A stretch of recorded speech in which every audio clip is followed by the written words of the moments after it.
Hey everyone, this is Kevin Shriver from Downtown Pittsburgh Dogs. Hope you all are doing very well. Thanks as always for watching. So I want to talk to you today about a touchy subject. It's really nothing to be scared of, but talking about prong collars. Yes, prong collars. Some of you have questions. I get a lot of questions about them. I use them on some of my dogs, not all of my dogs, and my personal dogs. And some of you, I've talked to some of you, and you do use them for your own dogs. Some of you have experience with them, some of you don't have experience. I just want to go over a general overview here in this video as to how they work, what they're needed for, what's the best uses for them, what are some not good uses for prong collars, and how to use them properly, because the way that we use them is that they are a safe barrier for the dog and for the handler, and we don't like to use them improperly. The goal is not to use pain to inspire the dog to move. That is not a proper use of the prong collar. It's just a barrier to help slow the dog down or get the dog's attention, just to get the dog's attention. It's not designed to be some painful mechanism to try and change behavior. There's other ways to change behavior and work with the dog and get it moving. The prong collar is not one of them. The other thing I'm going to talk about is how to size them appropriately, because if you get one and you don't size it appropriately, you are going to miss out. You're going to waste the tool, and it's either going to be unsafe for the dog or for you, or you won't get the benefit of using the tool. And like I said, that's a waste. Don't do that. Sizing is extremely important with this. One thing I want to present as we talk about this, if you have questions about using a prong collar, send me a message, send us a message, and we'd be happy to meet with you and talk with you about this. But you should definitely talk with a professional. This is just a general overview. This is not the be-all, end-all. Basically, just talk with a professional. It never hurts to pay for or hire a professional who's got some experience with it if they use the tool on how it works. So one of the questions that I first get asked is, does it hurt? Does it hurt the dog?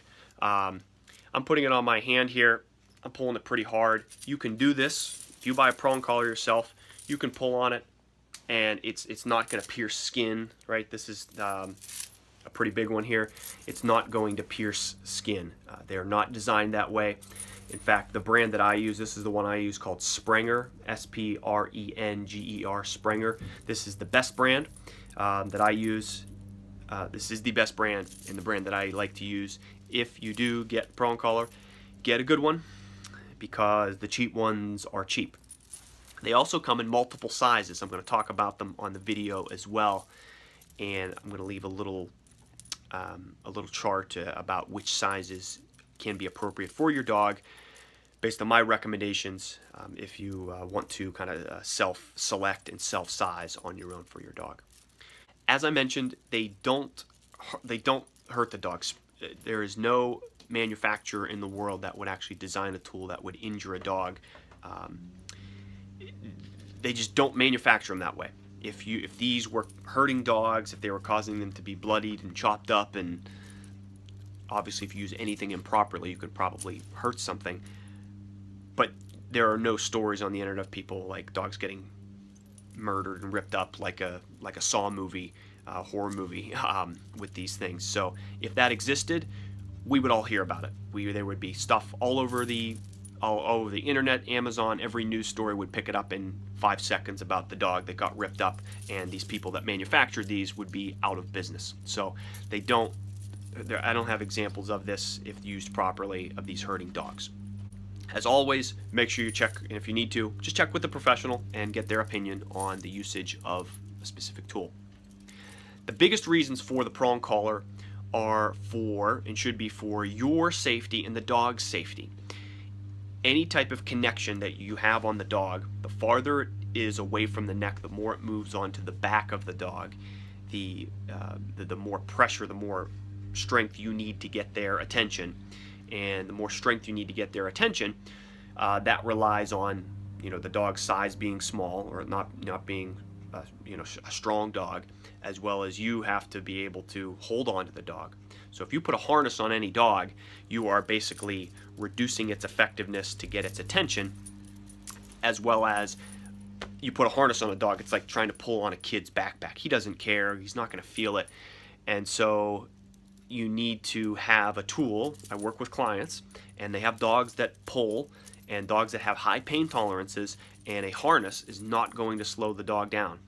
And a stronger barrier, again, if it runs up, if the dog is pulling, it'll feel this on its neck, and it goes, oh, I'm not going to pull as hard. And it will slow the dog down. It can keep you safe and can keep the dog safe, because if the dog is pulling ahead and not paying attention because it's not respecting the leash, it could run out into traffic and get hit. It could pull you over, you get injured. If you're injured and you can't take care of your dog, you are ineffective in exercising and leading your dog. So the goal is to keep yourself safe so that you can walk your dog multiple times a day safely and comfortably, so that you are confident in walking the dog. That's very important, but also to keep the dog safe and close to you. As I've said before, this is simply a tool to slow the dog down. This is not designed to move a dog or get a dog in motion.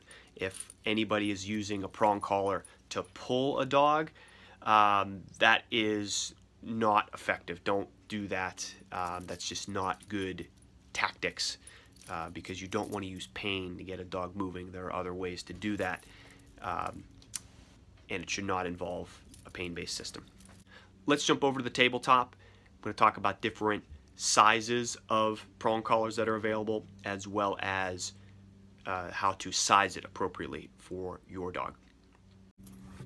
All right, everybody, so here are two sizes of spring or prong collars that I like to use. I'm going to put some links in the description below related to where I buy these on Amazon. And here are two different sizes. They have a small, a medium, there is a large, which I don't have here, and then there's an extra large. This small size is called 2.25 millimeter. This is designed for dogs that weigh up to, I would say, about 35 to 40 pounds is my professional limit on the size of this collar. You want to make sure you get the right size collar, but also the right gauge. And this is the gauge. These are the gauges that depend on the size of your dog. Now, this medium collar is a 3.0 millimeter, a little bit bigger. This I've used effectively up to dogs that weigh up to 90 pounds. The reason I only have these two here, these are the only two sizes that I use most of the time. I do have a couple sets of dogs that have 3.25 gauge, which is bigger than this one.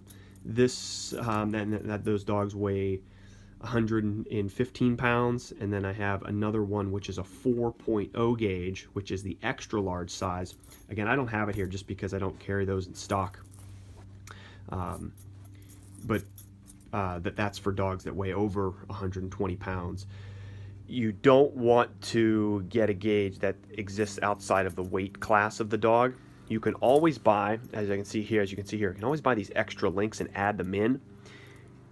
You don't want to buy a gauge that's too small. That's one thing people do. A lot of people say, well, if I'm going to buy a prong collar, I'm just going to buy this, but my dog weighs 60 pounds, and they'll just add extra links in here so that it fits around the dog's neck. That's not effective because these prongs are not rated for over the weighting system. So if your dog's under 40 pounds, this is okay. If you're over 40 pounds, you need to go up to the medium. And again, this medium goes all the way up to 90 pounds. So the medium 3.0 is the way to go for sure for most dogs. When you're sizing, a couple tips. I'm going to use this medium one here. First is you want to make sure you're going to take these on and off by doing this. You basically squeeze these links together. You're not going to be able to take out these end links here because these ones are permanently on, but any of the inside links, all you do is just kind of squeeze with your left hand on the out one link, squeeze it in, and then pull it, and it pops off. Got it? And then when you're putting it back on, you start by entering the one end. You put it around the dog's neck, and then you want this to be at the top of the dog's neck, behind their head. You're going to insert one end, and then you're going to use your thumb. I always use my thumb to push in, so you start it in just a little bit. If you try and put it in like this, you'll never get it in. But if you push it in just a little bit, and then you use your thumb to push in, it slides right in. Now, when it's on the dog's neck, it should be a couple things. It should be tight enough that if you have to pull on this and you want to attach to this oblong ring, not to this is a spacer. If you attach it to here and you pull it and this spacer touches both ends, that is way too loose. So you need to take out, if it's too loose, you need to take out some of these links. And you'll just peel apart like this and then peel apart like this again. That's how you take out a link. And then you put it on. Now on the other hand, if you put it around the dog's neck and two things happen. One, you put it on the dog's neck and it's immediately, you have to struggle to get it on. It's really tight. And it's totally stretched out like this. And you basically, there's no space. Basically, if you put it on and you can't rotate it around the dog's neck like this, way too tight. Or that you have enough space that you can rotate it around the dog's neck so that when it pulls, it's safe and doesn't hurt the dog. As I've said before, the biggest mistake that people make is they attempt to get this too small a gauge for a big dog, and then they just add in more extra links.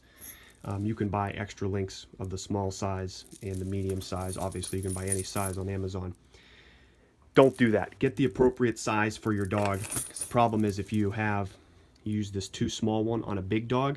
Have you ever seen those circus acts where, you know, the guy sits on a bed of nails and he doesn't get pierced? Well, this is what it's like on a big dog. They're so close together that it doesn't actually, doesn't get the dog's attention. It just feels like another thing around their neck, especially if the dog has power, dog has energy.